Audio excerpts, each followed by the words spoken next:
Bienvenue sur Tsunami IA, le podcast dédié à la déferlante de l'intelligence artificielle. Je suis Dimitri, votre hôte, et avec l'aide de mon assistant IA Josh, nous allons naviguer ensemble à travers cet océan de changements technologiques. Si vous aussi vous avez le sentiment que l'IA est un changement majeur sur lequel il faut réfléchir et s'informer, ce podcast est fait pour vous. Nous explorons, nous décryptons et surtout nous essayons de surfer sur cette immense vague de changements que l'IA apporte à notre société. Durant chaque épisode, nous plongerons dans des sujets d'actualité, nous discuterons, parfois avec des experts, pour vous donner les outils nécessaires pour embrasser cette révolution. Est-ce que vous êtes prêts à plonger avec moi ? Alors aujourd'hui, vous le voyez, pour ceux qui sont sur YouTube, setup très différent de setup habituel. Et puis pour ceux qui m'écoutent aussi sur les différentes plateformes de podcast, vous allez entendre aussi que le podcast est fait dans une situation un petit peu différente, puisque je pense que malgré le fait que j'essaye d'utiliser des micro-cravates pour avoir un son qui est le plus proche de ma voix possible, vous allez très probablement entendre les bruits de la mer derrière moi. J'espère que ça donnera un petit côté apaisant et un petit effet sympa au podcast, puisque c'est effectivement, je suis en train d'enregistrer en bord de mer, puisque comme je vous l'avais dit à l'épisode précédent, je suis en plein déplacement et effectivement j'avais prévu d'enregistrer les podcasts pendant mon déplacement, et puis je me suis dit que tant qu'à faire, plutôt que de les enregistrer dans une chambre un peu triste, ça allait être plus sympa de les enregistrer en extérieur pour une fois, et puis quitte à les enregistrer en extérieur, pourquoi pas le faire au bord de la plage pour se donner une petite ambiance vacances, une petite ambiance aussi je pense digital nomade. Donc voilà, donner un petit peu, goûter un petit peu au fait que maintenant on puisse aussi travailler un petit peu partout dans le monde. Grâce à une connexion internet, on peut faire pas mal de choses, et ça va être un petit peu aussi l'un des sujets que je voulais aborder aujourd'hui dans le sujet de la semaine. Mais avant tout ça, on va passer comme d'habitude aux news, avec pour commencer une première news qui concerne Matix, qui a été initié par deux anciens employés de Google et qui se lance dans la conception de puces en silicium dédiées au LLM, défiant la suprématie de Nvidia dans le secteur des puces. Donc ce projet, il a été ancré dans la Silicon Valley et il est soutenu par un financement de 25 millions de dollars, et il vise à optimiser l'efficacité computationnelle des large language models avec l'ambition de surpasser les performances des GPU de Nvidia par un facteur 10. En se concentrant exclusivement sur les tâches liées au LLM, Matix entend répondre à la demande croissante en offrant une alternative plus économique et efficace. Cette démarche s'inscrit dans un contexte de renouveau technologique à la Silicon Valley, où le potentiel de l'IA stimule l'innovation et promet de redéfinir le marché des semi-conducteurs. Matix se positionne ainsi au cœur d'une transformation majeure visant à marquer le début d'une ère de solutions semi-conductrices centrées sur l'IA. Donc Matix, intéressant de voir que c'est une entreprise qui s'intéresse un petit peu aux processeurs qui vont du coup permettre de faire des calculs directement liés à l'intelligence artificielle. On avait parlé de Grok qui faisait à peu près la même chose, et là voilà, c'est une entreprise similaire qui va du coup s'attaquer à faire des processeurs dédiés exclusivement au calcul d'intelligence artificielle, en particulier pour les large language models. Et il me semble que Grok, quand on en avait parlé, ils sont aussi à peu près sur un facteur 10 qui leur permettent du coup à puissance de calcul équivalente d'aller 10 fois plus rapidement que les processeurs graphiques d'Nvidia. Donc voilà, intéressant de voir que les choses avancent là-dessus. Après 25 millions de dollars pour une entreprise qui fait du hardware comme ça, qui va faire des processeurs, ça me paraît pas énorme, mais bon voilà, on verra ce qu'ils arrivent à faire avec tout ça. Et puis bon, c'est vrai que si c'est des anciens de Google, peut-être qu'ils ont une certaine connaissance aussi du domaine, et qu'ils arriveront aussi à attirer d'autres investisseurs. La news suivante concerne les benchmarks d'intelligence artificielle. Donc on parle souvent un petit peu de qui va détrôner ChatGPT-4. Jusqu'à aujourd'hui, on n'avait pas vraiment de vrai large language model qui était capable de détrôner GPT-4. On a parlé la semaine passée et la semaine précédente de Claude 3 version Opus, qui commençait a priori à battre GPT-4 sur les benchmarks. Et là en fait on a un benchmark qui est très pertinent, qui est le benchmark de Arena, qui lui en fait se base sur des retours d'utilisateurs. Donc je trouve beaucoup plus pertinent que les benchmarks qui sont faits à partir de tests, puisque ces benchmarks là en fait le modèle peut être entraîné sur ces benchmarks sans forcément le vouloir. Il suffit que les informations du benchmark se retrouvent dans le dataset et on se retrouve avec un benchmark qui est complètement faussé. Et donc là en l'occurrence on se retrouve avec un benchmark qui est un peu plus humain, et ce benchmark a montré que Claude 3 version Opus était le nouveau meilleur modèle, avec une légère avance, qui est pour l'instant très légère, sur GPT-4 dans ses nombreuses versions différentes. Donc je vous partagerai, pour ceux qui sont sur la version YouTube, un petit screenshot du classement. Mais voilà, en premier on retrouve Claude 3, ensuite on a une version de GPT-4, une deuxième version de GPT-4 qui est du coup en troisième position. Ensuite on a l'intelligence artificielle de Google, Bard, et puis après on a Claude 3, la version Sonnet, qui est la version un petit peu plus petite, GPT-4, une autre version encore qui arrive en 6e place, et enfin Claude 3 Haiku, qui était la version la plus petite de Claude, et ça je trouve ça assez intéressant, puisqu'on se retrouve avec un Claude 3 Haiku qui est quasiment aux mêmes performances que certaines versions de GPT-4, sauf que Claude 3 Haiku, il demande beaucoup moins de puissance que GPT-4, donc c'est assez intéressant voilà, de voir que là en ce moment on a des vrais concurrents qui arrivent, et je pense que pour pas mal d'entreprises et pour pas mal de cas d'usage, il va y avoir un véritable transfert vers cette version de Claude 3 Haiku, qui est beaucoup plus légère, qui est beaucoup plus rapide, et qui va coûter beaucoup moins cher surtout, et qui est bien meilleur que GPT 3.5, qui est actuellement un petit peu la solution qui est utilisée par pas mal d'entreprises quand ils ont besoin d'un bon large language model, mais qui n'est pas non plus très performant, et qui peuvent se contenter du coup d'un large language model qui va leur coûter un petit peu moins cher. Ensuite, on a une news qui concerne Databricks, qui présente un modèle open source cette fois-ci, qui s'appelle DBRX. Donc c'est un large language model qui établit de nouvelles normes dans le domaine, surpassant des modèles précédents comme GPT 3.5 et rivalisant avec Gemini 1 Pro. Ce LLM, remarquable par sa capacité en programmation, est doté d'une architecture de mélange d'experts qui double la vitesse d'inférence par rapport à Llama 2 par exemple, et qui réduit de 40% la taille par rapport à Grok 1, tout en conservant une qualité supérieure. Les poids de DBRX sont disponibles sous licence ouverte sur Hugging Face, marquant un pas vers une innovation accessible et ouverte avec une formation et une inférence plus efficaces. DBRX illustre l'engagement de Databricks envers l'avancement technologique et la communauté de l'IA. Donc intéressant de voir qu'on a un nouveau modèle open source qui arrive. Alors pour information, parce que forcément ils se sont plutôt comparés à des modèles payants comme GPT 3.5, mais j'ai regardé un petit peu ce que ça donnait au niveau des benchmarks qu'ils présentent, et en fait ils sont plutôt proches de ce que pouvait faire Mistral, la version 8x7b, qui est pareil, une mixture of expert. Donc le mixture of expert, qu'est-ce que c'est pour rappel? C'est quand on a entraîné des petits LLM sur des différentes expertises, on va dire. Donc Mistral 8x7b, il a 8 petites LLM qui tournent. Là sur DBRX, il ne précise pas le nombre d'experts qu'il y a, mais il doit y en avoir aussi un nombre similaire, je pense. Et en tout cas, c'est différents petites IA qui sont spécialisées dans certains domaines et qui travaillent ensemble pour avoir du coup un résultat global qui est bien meilleur que celui qu'on pourrait obtenir des fois avec des modèles qui sont très très gros et qui surtout est beaucoup moins gourmand, qui demande moins de ressources, qui peut tourner du coup sur quelque chose de beaucoup plus simple. Et donc voilà, c'est un système similaire qu'ils ont fait pour cette IA open source. On verra un petit peu si elle devient de plus en plus utilisée, puis ce qu'il en deviendra. J'ai pas eu l'occasion de la tester. Pour l'instant, il faut donner pas mal d'informations pour avoir accès aux informations, aux datasets notamment. Enfin aux poids qui sont disponibles sur Hugging Face. Donc j'ai pas eu l'occasion de la tester, mais voilà, on verra un petit peu si une fois qu'elle sera disponible, un petit peu comme Mistral 8x7b, si elle sera du coup pertinente et voilà, et facile d'accès. Ensuite, on a une news qui concerne une initiative de différents concurrents qui essaient de concurrencer Nvidia. Donc on a le gérant des puces d'IA qui actuellement a une capacité boursière qui dépasse les 2 milliards de dollars. Les 2000 milliards de dollars, et donc qui fait face à un nouveau défi, une coalition qui est menée par Qualcomm, Google et Intel, et qui vise à réduire la dépendance des développeurs actuellement à la plateforme logicielle CUDA de Nvidia, qui est utilisée par plus de 4 millions de développeurs dans le monde. Donc pour rappel, CUDA, c'est une plateforme de développement qui est proposée par Nvidia, qui permet de tourner uniquement sur les processeurs graphiques gérés par Nvidia, enfin construits par Nvidia, et c'est énormément utilisé pour l'entraînement des modèles, pour aussi utiliser les modèles. Voilà, c'est quelque chose qui est très très très utilisé dans le monde de l'IA, et qui du coup est un peu sous la mainmise de Nvidia, puisque aujourd'hui CUDA ne peut tourner que sur des cartes de chez Nvidia.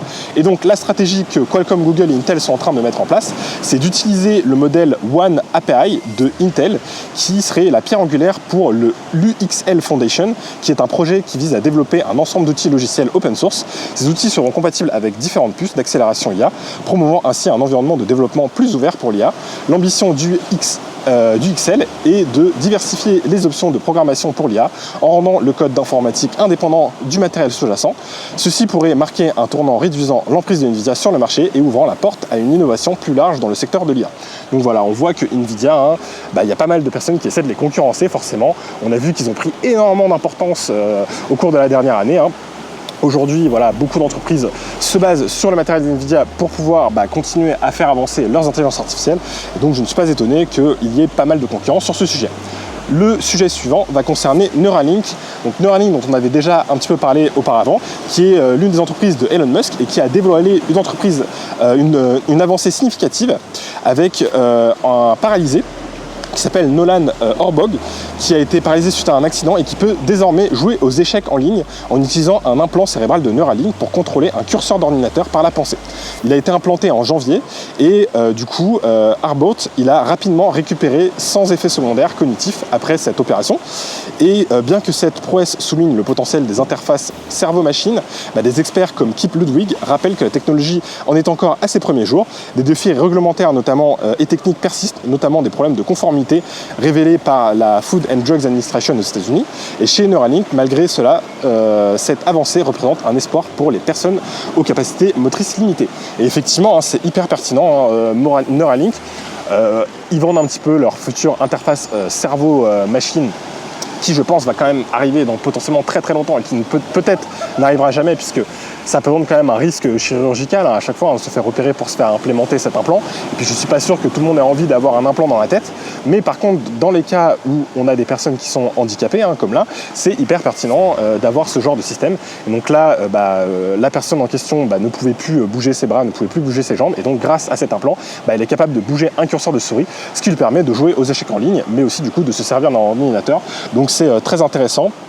Voilà, de voir qu'il y a des avancées sur ce domaine, et je pense qu'effectivement pour toutes les personnes qui ont des handicaps, ça pourrait être quelque chose qui pourrait être vraiment révolutionnaire. Ensuite, la news suivante concerne l'Open Interpreter 01 Lite.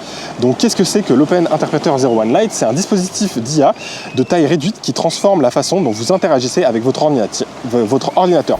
Donc qu'est-ce que c'est concrètement? C'est un petit appareil qui va se connecter à votre ordinateur, avec lequel vous allez pouvoir discuter, un petit peu comme la Google Alexa ou ce genre de choses, enfin pardon, l'assistant de Google ou l'assistant d'Amazon Alexa.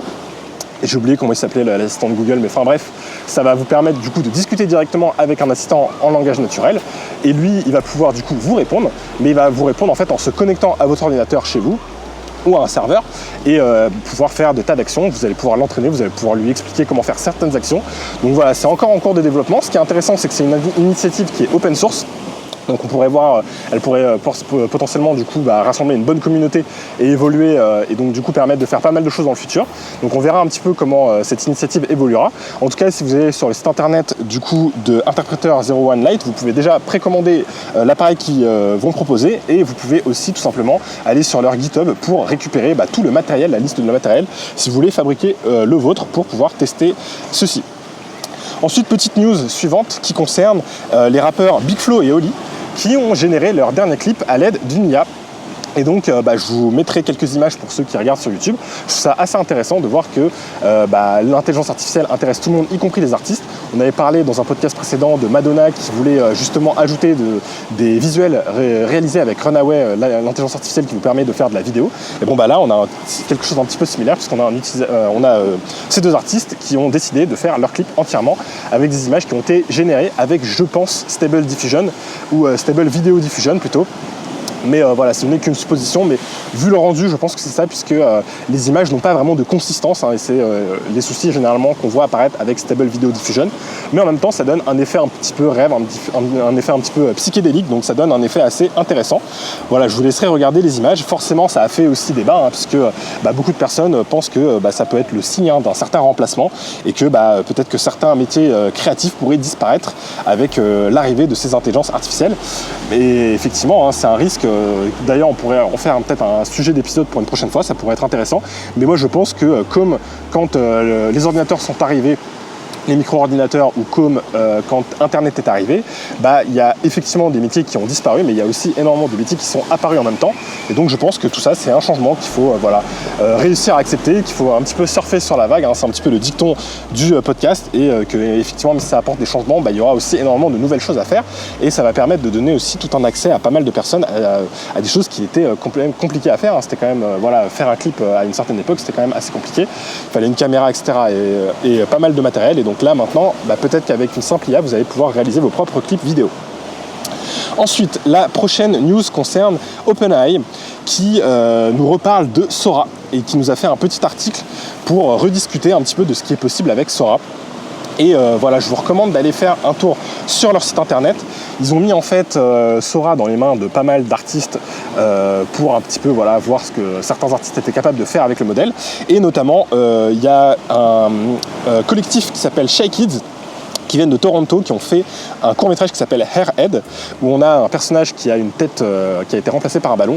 C'est super intéressant. Petit court-métrage qui dure 1 minute, entièrement fait avec Sora.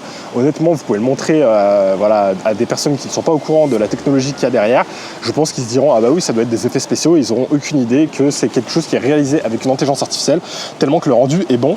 Donc voilà, intéressant de voir que la technologie Sora est un petit peu en train de remettre pas mal de choses en question. Les artistes qui ont pu mettre la main sur l'outil se sont vraiment apprécié ce dernier et voilà, je pense que ça remet pas mal de choses en question, hein, notamment l'industrie du cinéma. On verra comment tout ça peut évoluer, mais tout comme le clip vidéo dont on vient de parler juste avant, le fait d'avoir des outils tels que Sora qui nous permettent de réaliser des productions vidéo de très grande qualité sans forcément demander beaucoup, hein, même si on ne sait pas encore ce qui se cache derrière ce modèle et qu'on suppose qu'il demande quand même énormément de ressources computationnelles, que donc il ne sera pas forcément si facile d'accès et que le jour où il sera accessible, il coûtera très probablement très cher. Avec l'évolution, hein, c'est des choses qui pourraient évoluer et qui pourraient du coup devenir aussi de plus en plus accessibles. Et ça pourra permettre du coup à des personnes créatives de réaliser des films sans forcément avoir besoin de mettre des grosses équipes en place et des gros moyens en place. Donc ensuite, on a toujours une nouvelle qui concerne OpenAI, qui nous a parlé d'une technologie qui s'appelle le Voice Engine. Et donc ils ont introduit ce Voice Engine, qui est une technologie avancée de génération de voix synthétiques, capable de reproduire une voix à partir d'un échantillon audio de 15 secondes. Cette innovation, elle permet de générer une voix artificielle, lisant des textes à haute voix, soit dans la langue origine de l'échantillon, soit dans d'autres langues. Déployée à petite échelle, cette technologie vise à explorer son potentiel bénéfique dans divers secteurs, tout en établissant des mesures de protection adéquates. Donc je vais vous faire un petit peu écouter tout simplement ce que le modèle est capable de faire. Ce qui est hyper impressionnant, c'est qu'avec 15 secondes c'est quand même vraiment peu, il est capable de faire des clones de voix qui sont très convaincants. Alors on sait que cloner la voix, c'est quelque chose de possible, c'est quelque chose qui était déjà fait avec par exemple Eleven Labs, que j'ai pu déjà faire moi en exemple. Si vous me suivez sur Instagram, j'ai pu poster des stories avec un deepfake qui utilisait du coup mon clone de voix, qui fonctionne vraiment bien. Mais je ne l'ai pas entraîné avec 15 secondes. Je l'ai entraîné avec plusieurs dizaines de minutes d'audio. Et puis en plus de ça, après l'entraînement, il faut pas mal de calculs pour pouvoir avoir quelque chose d'assez pertinent. Et en plus de ça, il faut une qualité audio d'entrée très qualitative. Sinon, on se retrouve avec un modèle qui ne fonctionne pas. Là, avec 15 secondes, ils arrivent à faire des modèles très pertinent. Et donc forcément, ce modèle n'est pas encore accessible de tous. Pourquoi ? Parce qu'il y a un véritable risque de faire des deepfakes avec. Et donc pour l'instant, ils le donnent à disposition de chercheurs. Et ils ont mis une démonstration sur leur site que je vous conseille d'aller regarder, qui est quand même très impressionnante et que je vais vous faire écouter d'ailleurs quoi qu'il arrive. Mais voilà, ça vous donnera une idée. En tout cas, ce modèle n'est pas encore disponible, puisque il y a ce véritable risque avec les deepfakes. Allez, je vous laisse écouter ça et puis je vous retrouve juste après. Friendship is a universal treasure. It brings joy, support, and laughter into our lives, no matter where we are in the world. True friends stand by us through thick and thin, sharing our joys and easing our sorrows. Let's celebrate the bonds of friendship that connect us all across every language and culture. L'amitié est un trésor universel. D'où que nous venons, elle apporte joie, soutien et rire dans nos vies. Les vrais amis se tiennent toujours à nos côtés. Contre vent et marée, ils partagent nos joies et soignent nos chagrins. Chérissons les liens d'amitié qui nous unissent, par-delà la diversité de nos langues ou de nos cultures. Donc voilà, c'était le Voice Engine, qui est une technologie de OpenAI qui m'a l'air du coup assez prometteuse et qui est aussi vraiment impressionnante, parce que vous voyez que la qualité est quand même très bonne et je trouve qu'on garde un petit peu l'accent. Alors je sais pas si c'est une volonté ou pas, mais quand on écoute la voix française, on voit qu'il y a un accent qui reste présent. Donc je ne sais pas si c'est un effet secondaire du modèle ou si c'est une volonté du modèle, mais je trouve ça assez pertinent parce que c'est vrai que c'est un petit peu bizarre quand on utilise des modèles qui clonent la voix et qui font des traductions. On se retrouve souvent à avoir un accent qui est vraiment parfait et on perd un petit peu du coup les imperfections qu'il pourrait y avoir dans la voix et les accents. Et donc j'ai l'impression que ce modèle en l'occurrence garde l'accent, ce qui peut permettre d'avoir une voix aussi plus réaliste.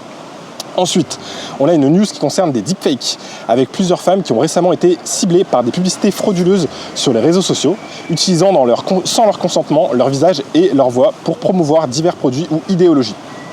Donc on a par exemple Michelle Jantz, qui est une influenceuse et qui a vu son image utilisée pour évoquer des sujets sensibles dans une fausse publicité sur YouTube. On a une étudiante aussi de l'université de Pennsylvanie qui a également été victime d'un deepfake la faisant apparemment louer la Russie et Vladimir Poutine sur des plateformes chinoises. Ces attaques exploitent des vidéos accessibles au public et des outils d'IA pour générer des contenus manipulés avec une facilité déconcertante. Malgré la gravité du problème, les réponses des autorités et des plateformes en ligne semblent insuffisantes. Aux États-Unis, certains États cherchent à encadrer l'usage de l'IA à travers une législation suivant l'exemple de l'Union européenne qui a récemment adopté des mesures légales contre l'utilisation abusive de l'IA. Cependant, ces efforts peinent à endiguer la propagation rapide des deepfakes dans la publicité et au-delà. Donc c'est vrai que c'est un souci qu'on a, c'est que souvent la publicité c'est beaucoup plus compliqué à faire bloquer que les vidéos qu'on peut poster sur les réseaux sociaux, tout simplement parce que quelqu'un paye derrière ces publicités et les plateformes telles que YouTube ou autres ont souvent plus de mal à faire retirer des publicités, ça prend un peu plus de temps. C'est quelque chose qui posait déjà problème avant avec des arnaques qui pouvaient être connues où les personnes faisaient des publicités mensongères ou autres. Et le système en fait pour signaler une publicité prend un peu plus de temps. Voilà, je pense que c'est un petit peu lié au fait que c'est le gagne-pain des entreprises. Et donc voilà, j'ai l'impression qu'elles sont un petit peu plus réticentes pour justement supprimer ces publicités. Donc c'est un véritable risque qu'on se retrouve à avoir des deepfakes qui vont utiliser le vecteur des publicités plutôt que le vecteur des vidéos habituelles. Ensuite, on a une news qui concerne Amazon qui accentue sa présence dans le secteur de l'intelligence artificielle avec un investissement supplémentaire de 2,75 milliards de dollars dans Anthropic, atteignant un engagement global de 4 milliards. Cet investissement vise à renforcer sa position dans les outils IA, essentiels au secteur technologique. Ce partenariat stratégique implique l'utilisation d'Amazon Web Services par Anthropic pour développer ses futurs modèles d'IA, y compris la mise à disposition de la famille de modèles Claude 3, plus performants que GPT-4 sur Amazon Bedrock pour les clients AWS. L'engagement d'Amazon dans l'IA, notamment via cette collaboration avec Anthropic, marque une étape significative dans l'exploration des possibilités de l'IA générative pour l'innovation technologique globale. Donc c'est intéressant de voir qu'on a Amazon qui est en train de vraiment s'allier avec Anthropic et qui est en train aussi de leur fournir énormément de puissance de calcul via leur service de cloud, AWS. Et en parallèle de ça, on a un Microsoft qui fait un petit peu la même chose, mais avec OpenAI. Donc voilà, on se retrouve avec un petit peu deux géants qui sont en train de s'affronter sur ce domaine-là, avec Google qui est aussi est toujours là derrière avec son système Bard, dont on verra l'évolution. Ensuite, on a une news qui concerne cette fois-ci le programme d'engagement pour la recherche et le partage en intelligence artificielle. C'est le projet PEPR-IA qui est piloté par le CEA et le CNRS et l'INRA. Et il vise à propulser la France en avant dans le domaine de l'IA. Ce programme inscrit dans la stratégie nationale pour l'IA se concentre sur 3 axes majeurs: l'IA frugale et embarquée, l'IA de confiance et distribuée et les fondements mathématiques de l'IA. Il regroupe 9 projets collaboratifs et mobilise plus de 50 équipes de recherche à travers la France avec un budget de 73 millions. Le PEPR-IA a pour ambition de lever les verrous technologiques, de stimuler l'innovation et de contribuer à la souveraineté numérique de la France et de l'Europe. Il s'engage également à favoriser l'interdisciplinarité, attirer les talents et faciliter le transfert industriel vers les startups et PME. Donc voilà, c'est intéressant de voir qu'on a toujours des projets qui avancent dans la recherche, y compris en France, sur le domaine de l'IA. Là, je vois qu'il y a l'INRA du coup qui fait aussi partie de ce projet. Je trouve ça assez intéressant parce que je pense qu'ils doivent avoir pas mal de données. Et donc voilà, on le sait, un séminaire de la guerre, pour entraîner des modèles d'IA, il faut aussi avoir beaucoup de modèles de données. Donc on verra un petit peu comment tout ça pourra évoluer. Mais on voit que l'intelligence artificielle reste un sujet majeur en France. Donc l'IA de la semaine, j'ai regroupé plusieurs petites choses pour vous cette semaine. J'ai pas mal de choses intéressantes à vous partager. La première, c'est Hyper.ai. Donc Hyper.ai, qu'est-ce que c'est ? C'est de la génération de vidéos comme Runway, comme PicaArt. Donc voilà, si vous avez utilisé tous vos crédits gratuits avec PicaArt et avec Runway, vous pouvez essayer Hyper.ai, qui est aussi gratuit jusqu'à un certain nombre de générations de vidéos. Vous me direz ce que vous en pensez. C'est à peu près du même niveau que ce que vous pouvez avoir avec les 2 autres modèles. Ensuite, il y a un outil qui est hyper intéressant, disponible sur macOS mais aussi sur Windows, qui s'appelle Pinocchio. Et Pinocchio, qu'est-ce que c'est ? C'est un outil qui, en quelques clics, va vous permettre d'installer des modèles open source. C'est souvent un peu compliqué d'installer des modèles open source. Donc la semaine dernière, je vous avais parlé de Ollama, qui franchement, pour le coup, est vraiment facile d'installation. Alors le petit défaut, c'est qu'il n'a pas d'interface graphique. Donc une fois que vous l'avez installé, il faut utiliser votre terminal pour pouvoir discuter avec votre large language model. Donc ça peut peut-être en rebuter quelques-uns. Mais à part ça, il est vraiment facile à l'installation. Et là, Pinocchio, c'est un petit peu le même principe. En quelques clics, vous allez pouvoir installer n'importe quel modèle modèles d'IA open source et j'ai fait des petits tests. J'ai installé notamment Whisper. Whisper, qu'est-ce que c'est? C'est tout simplement de la transcription. Vous lui donnez de l'audio et il va vous permettre de vous générer le texte. C'est ce que j'utilisais avec Firefly auparavant, mais du coup je pense que je vais peut-être arrêter d'utiliser Firefly puisque avec Whisper je vais pouvoir faire tout ça en local sans forcément avoir à me connecter à un service tiers. Donc assez intéressant. Et l'autre petite IA que j'ai pu tester, elle s'appelle DreamTalk. Donc DreamTalk, ça vous permet d'animer des images pour les faire parler. Alors à la base je me disais que peut-être que l'épisode précédent que j'ai posté du coup sur YouTube, je pensais peut-être essayer de le faire avec DreamTalk du coup pour animer un deepfake de moi-même et faire tout l'épisode comme ça. Seulement le problème c'est que l'épisode il dure quand même un peu plus de 25 minutes et pour une vidéo aussi longue c'est très compliqué. Voilà, sur mon ordinateur en tout cas j'ai pas réussi à faire un calcul qui permettait de générer un fichier aussi long. Il aurait fallu que je fasse plein de petits bouts de vidéo, ça devenait un peu compliqué. En plus de ça la qualité n'était pas incroyable, donc à la place je vous ai fait un petit deepfake avec iGen. Donc pour ceux qui ne sont pas allés voir encore l'épisode sur YouTube, vous pouvez aller jeter un oeil, vous verrez que le présentateur est un peu étrange, il me ressemble beaucoup mais il a une façon de bouger et de s'exprimer assez particulière. Donc voilà, en tout cas l'épisode reste en ligne, donc ça vous permettra d'avoir quand même un épisode en vidéo. À part ça, qu'est-ce qu'on a d'autre? Je vous partagerai les liens comme d'habitude en copie. On a une génération de musique avec Hydra, Hydra. Donc on avait parlé, pas la semaine dernière, la semaine d'avant, de Suno AI avec la version notamment 3 qui est hyper impressionnante, qui permet de générer des musiques de bout en bout, vraiment très qualitatives, qui commencent à être vraiment pertinentes, qui permet aussi de faire juste des instrumentales, mais par contre ce qui ne me permet pas, c'est de séparer les pistes audio. Donc vous avez un morceau à la fin qui est hyper intéressant, mais si vous voulez modifier quelque chose en particulier dans la musique ou l'éditer un petit peu après, vous ne pouvez pas vraiment le faire avec Suno AI. Et donc là, Hydra, lui, il permet ça en fait. Il va permettre de séparer les pistes, de par exemple utiliser que la batterie ou que la basse. Donc j'ai regardé juste leur démonstration sur YouTube qui a l'air assez pertinente. J'ai testé un petit peu de générer une musique sur leur site internet avec la version gratuite. Malheureusement, je trouve qu'avec la version gratuite, pour l'instant, je ne suis pas hyper bluffé par ce qu'ils sont capables de faire. Je trouve que le résultat qu'on arrivait à obtenir avec Suno AI était quand même bien meilleur. Mais voilà, ça reste intéressant de voir comment cette technologie peut évoluer, et l'aspect piste séparée je pense peut être hyper pertinent. Donc ça fait que de la musique, ça fait pas des paroles, contrairement à Suno. Mais la partie musique reste assez intéressante, puisque si par exemple vous êtes, je sais pas moi, un rappeur ou un chanteur ou une chanteuse, vous pouvez générer peut-être votre musique grâce à Hydra, modifier juste les parties qui vous intéressent, avoir les pistes séparées pour éventuellement vous en servir de départ pour créer une musique, et puis derrière chanter derrière. Donc ça va permettre peut-être à certains artistes d'avoir un accès aussi plus simple et de leur faciliter un petit peu la vie. Et voilà du coup pour mes utilisations de l'IA de la semaine. On va passer tout de suite au sujet de la semaine. Donc salut Josh, dans les news donc on a parlé de plusieurs choses, on a parlé notamment de Sora avec la nouvelle version de son modèle qui est hyper impressionnante et qui permet du coup de générer des vidéos très qualitatives, qui a permis de générer des courts-métrages qui sont assez impressionnants. On a parlé aussi il y a 2 semaines du coup de Suno AI qui lui permet de générer de la musique et qui permet de faire des choses aussi qui sont de plus en plus impressionnantes, et je pense que certaines musiques de Suno AI, on pourrait vous les faire écouter en radio, vous n'arriveriez pas à savoir que ça a été généré par une IA.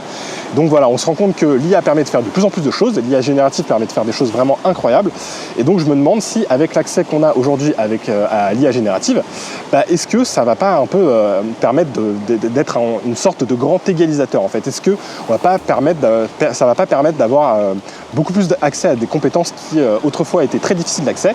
Réaliser un clip ça demandait du matériel, réaliser une musique il fallait potentiellement s'enregistrer en studio, etc. Est-ce que grâce à l'intelligence artificielle on va pas se retrouver à avoir la possibilité de faire beaucoup plus de choses, et ça va pas se retrouver à être un grand égalisateur? Qu'est-ce que tu en penses, Josh? Salut, c'est un sujet absolument fascinant et je suis ravi que vous l'ayez soulevé. L'introduction de modèles comme Sora dans l'industrie du cinéma et Suno Artificial Intelligence, avec sa version 3 qui peut créer de la musique réaliste, marque un tournant dans la façon dont nous concevons la création artistique et technique. Ces avancées démontrent non seulement la capacité des intelligences artificielles génératives et des modèles de langage à grande échelle, large language model, à produire des œuvres complexes, mais elles mettent également en lumière une évolution potentielle vers une démocratisation des compétences. L'idée que l'intelligence artificielle puisse agir comme un grand égalisateur dans notre société est à la fois provocatrice et pleine d'espoir. Traditionnellement, de nombreux domaines, notamment l'art, la musique et même la réalisation de films, nécessitaient des années d'apprentissage et l'accès à des ressources parfois coûteuses. Avec des outils comme Sora et Suno Artificial Intelligence, CS barrière pourrait être considérablement réduite, permettant à un plus grand nombre de personnes de s'exprimer artistiquement ou de développer des solutions techniques sans avoir besoin d'un background ou d'une formation spécifique. Toutefois, il y a plusieurs nuances à considérer. Premièrement, l'accès à CS technologies reste un défi. Même si les outils deviennent plus accessibles, la question de savoir qui a accès à CS technologies et qui peut se permettre de les utiliser reste cruciale. Deuxièmement, il est important de réfléchir à l'impact sur les professionnels actuels. Si l'intelligence artificielle peut effectuer des tâches qui nécessitaient auparavant des années d'études, quel est l'avenir pour CS professionnels? Enfin, et peut-être le plus important, est la question de la créativité et de l'originalité. Alors que les intelligences artificielles génératives peuvent produire des œuvres impressionnantes, le débat sur la nature de la créativité et si une machine peut vraiment être créative demeure.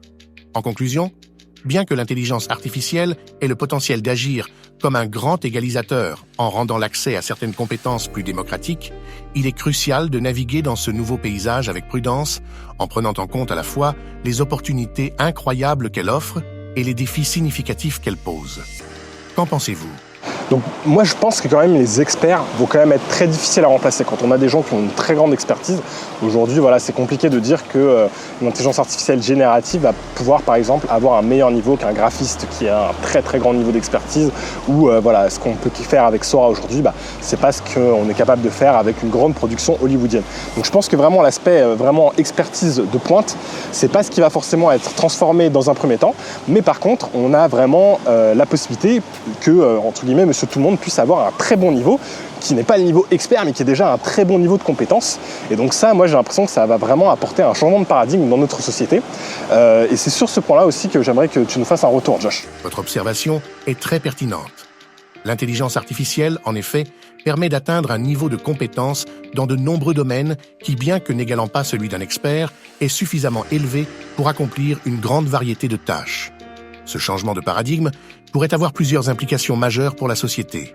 Premièrement, il pourrait y avoir une augmentation significative de la créativité et de l'innovation.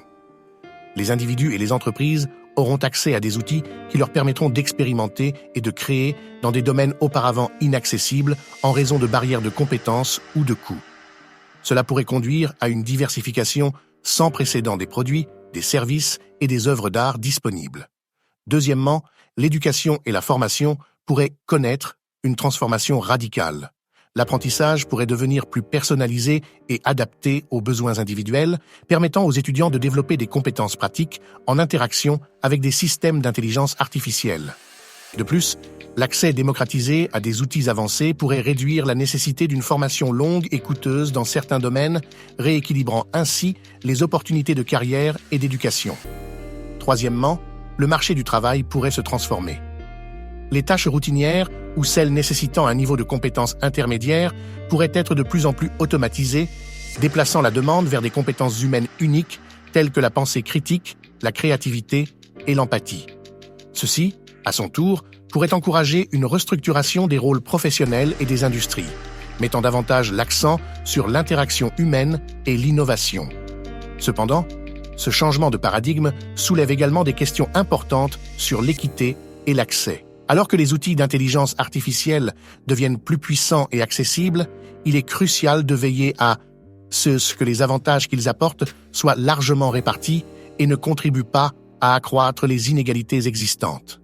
Cela nécessitera des politiques réfléchies, une éducation accessible et des initiatives visant à garantir que les avantages de l'intelligence artificielle profitent à tous. En résumé, ce changement de paradigme vers l'accessibilité accrue des compétences grâce à l'intelligence artificielle a le potentiel de remodeler de manière significative la société, encourageant l'innovation et transformant l'éducation et le marché du travail. Toutefois, pour réaliser pleinement ce potentiel tout en minimisant les risques, une approche équilibrée et inclusive sera essentielle. Et maintenant, Josh, je me demande si on ne pourrait pas comparer ce changement majeur à tout simplement au changement que Internet a pu apporter et qui a permis du coup notamment à des personnes dans des pays en voie de développement d'avoir accès à beaucoup de choses. Je pense aux universités américaines qui mettent énormément de cours en ligne et qui du coup se retrouvent à être accessibles de tous, et ce qui permet à des personnes du monde entier et notamment de pays en voie de développement d'avoir accès à l'information et de pouvoir se former de partout dans le monde. La comparaison entre l'impact de l'intelligence artificielle et celui d'Internet est tout à fait pertinente et éclairante.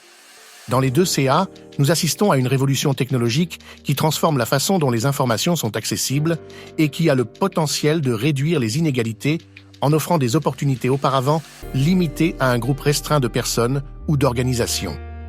Internet a changé la donne en rendant l'information et le savoir facilement accessibles à une échelle globale.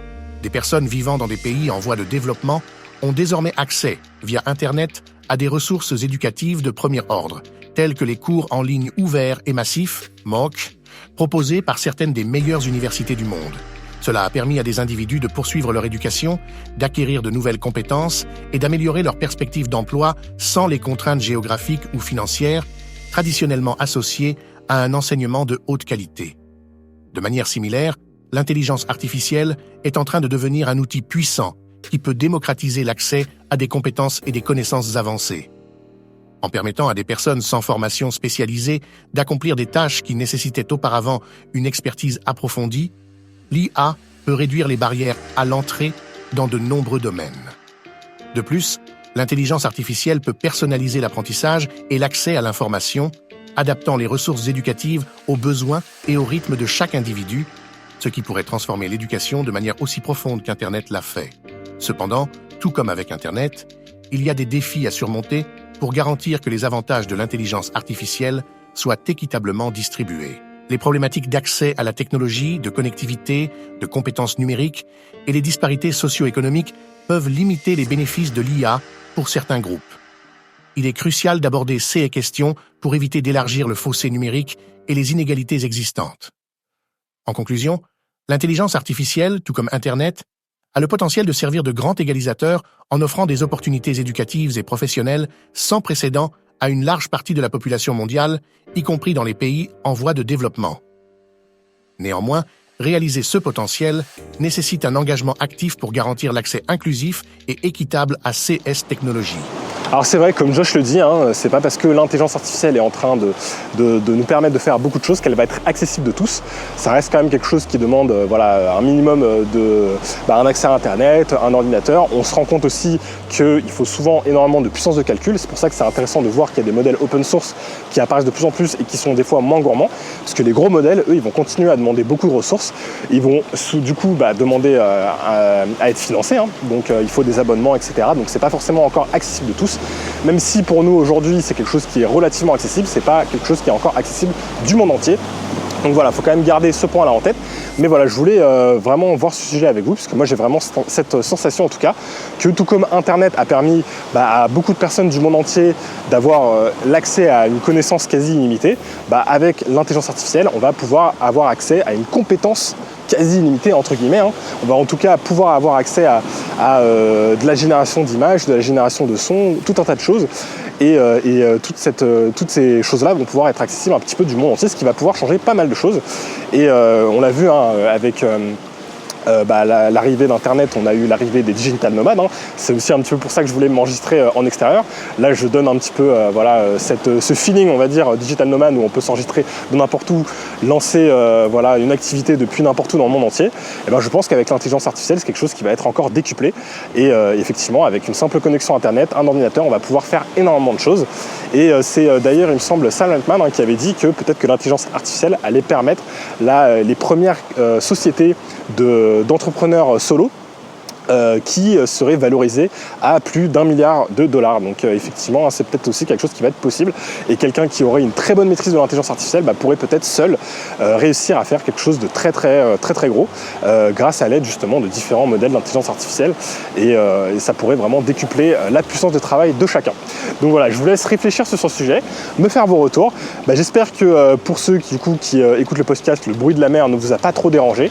J'espère pour ceux qui regardent le podcast en vidéo, cette petite ambiance plage et soleil vous a quand même plu. Et puis on se retrouve la semaine prochaine. Cette fois-ci, ça devrait être dans le setup habituel pour discuter d'intelligence artificielle. Et d'ici là, je vous dis ciao.